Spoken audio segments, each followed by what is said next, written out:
This is going to be your introduction to how to kind of take your 2D AutoCAD skills and use them productively in a modeling environment where you can take advantage not only of 3D and some pretty advanced rendering capabilities, but also an ability to do finite element analysis, FEA you'll see it's called, and get around so you can both build your skills to do basic computations and to check them in a little bit more robust environment. So you can do all this right in Inventor, and many of you are going to want to kind of discover that, but I do want to show you that a lot of the 2D skills that one promotes, because they segue into all the different softwares, are worth keeping. So for that purpose, I'm going to go ahead and just start here. I'm going to go ahead and draft on an object layer, starting with a pretty simple template with very minimal layers so you don't get confused later. And in the end, when you're doing a lot of these sharing, you might want to just do write blocks, which will kind of cull out just the information that you want. So I'm going to do this. I'm going to make a part that's 10 by 20, and I'm going to do that first and foremost by just drafting a box bigger than what I want to draft. I can do that by hitting a draw here. I'm just beginning arbitrarily. It might begin at 0, 0, click here, and then say at 10, 20, zoom E, and if you notice that object layer was not on, so I'm going to go ahead and make sure I turn that layer on so I can see what I wanted to draft. So I've got my piece there, and even though this is something that we might not want to do, I'm going to go ahead and do immediately a W block, right, minus W. Very often get the habit of going to 04, but in this case you're going to leave it as an 010, as it may make a difference as these things go out. And I'm going to give it a spot that I know where it is. In this case it's going to be on the desktop, and in Inventor AutoCAD I'm going to call this my front view, and I'm going to grab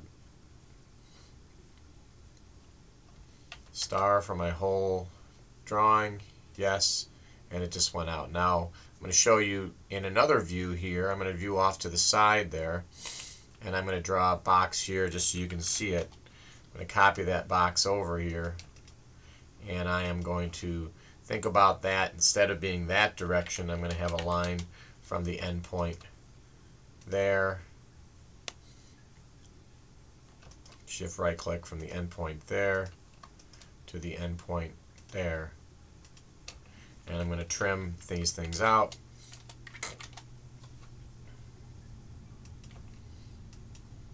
And I've got another block I'm going to write there, and I'm going to call that W block side. Now later on you can see that by adding certain things, getting a good base work done, you could greatly increase your productivity, especially if you're quite good at drafting in AutoCAD. But what I'm going to do here is I'm going to go ahead and add a couple of dimensions here, and I'm going to do that by putting them on the correct layers to show you one of the abilities when you bring these things into Inventor, what it allows you to do and kind of make this leap to something that's parametrically controlled, just like many of you would have seen in Civil 3D. So I'm going to say dim, and my linear, I guess linear. Now I'm going to have to do this. I'm going to have to go ahead and get to the right toolbar. One thing you will notice, however, annotation,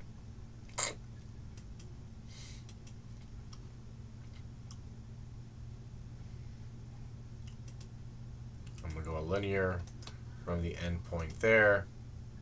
And I could have just grabbed the entity itself to the endpoint there, stick something there, same thing there. This time I'll try and align from the endpoint there to the endpoint there. And I want to double check that these are on a layer so I can keep track of them. They're on a layer, properties, that in fact is the dimension layer. So those are all good. This time I'm going to do a more common, probably useful to do a -B for block side end of that. So I'm keeping track of the insertion point. Grab my objects here, and then I'm -W and then I can pick out the drawing file.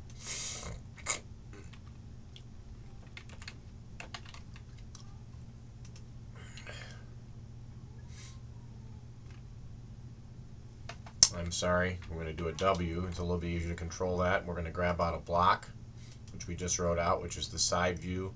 We're going to put it someplace we know where it is. And we're going to keep it, in this case, in a 2010 drawing, though you have to realize there are most of the times you're going to want to be saving backwards when you're doing this. Okay, we're sending everything out. We're going to do the insert units. We're going to start to keep track of that as well, even though it's a base unit. This is going out in feet, and we push them both out. That said, I'm going to go ahead and get out of AutoCAD here and just realize that we've pushed out 2 views. We could push out a great number of views, but these are 2-dimensional, and they're going to be a way for us to kind of translate into Inventor. So I'm going to pause this for a while I bring up Inventor, and we'll see what that looks like and how we get started with this linking or bringing in a sketch, more or less, a 2D AutoCAD sketch, so we can do what we need to do in terms of making it 3D and making those parameters work. So I'm going to pause this and bring up Inventor. Okay, here's what Inventor looks upon beginning, and one thing you want to realize is generally you're going to start with dealing with parts. So we're going to do a new, and we're going to grab a part. You're going to have parts, assemblies, and then drawings. I'm going to grab a part. In this case, we'll try to grab a standard part. In other words, a standard template it's going to go through. It's kind of looking right now, it would appear.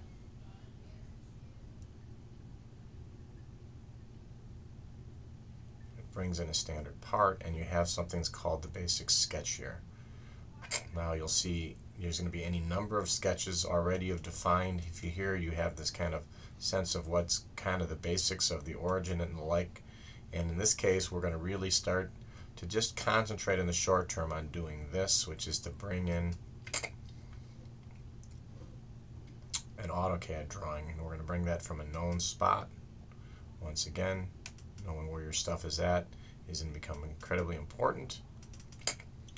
And in this case, I'm just going to bring in the side view, and you're going to realize in the front, I really didn't need that front view, but we're going to play with later with bringing in all kinds of different views.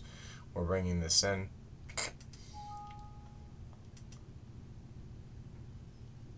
It will bring it in. Hopefully, it's got a lot of information to process now, particularly because you've placed those dimensions on there.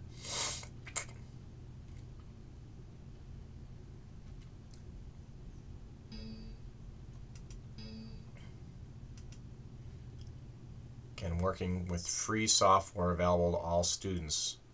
And so by bringing in, you see it's going to bring this in. It's going to ask me which things I want to bring in. I'm going to go ahead and select all.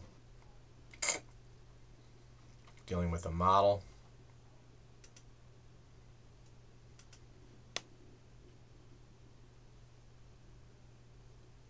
And my hope is that it brought that in, which it did not. So we're going to try that one more time. Something I did not hit correctly. So in this case, what I forgot to hit is I'm hitting next here down along the bottom. It's going to tell me some other information that it's checking. I'm going to hit finish now. And now you're going to see this drawing come in. And when it comes in, you see it converted these things, I presume, to millimeters, because that was the base unit. So it did keep track of the units from the old program. And what you'll need to realize now is, realistically, these are dimensions which can be changed.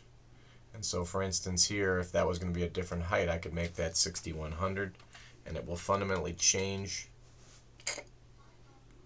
the look of this, or the actual data. So if I made that into 5000, based on some constraints, you see it's changing some of this. So that's the sense of how things come in, and it does bring in the dimensions. Just so we can finish out and see the kind of things that could occur, we could now hit right click, finish sketch, hit an F6, which takes us to a kind of isometric view, and then go ahead and do this extrude. And in this case, I might know from the other drawing, and I could bring it in, I might know this is supposed to be 100, and hit that. Or it might be 1000, and hit that. And I have gotten now essentially a 3D part, which a lot of information with it. So that's how you go about remembering to do good 2D flat work.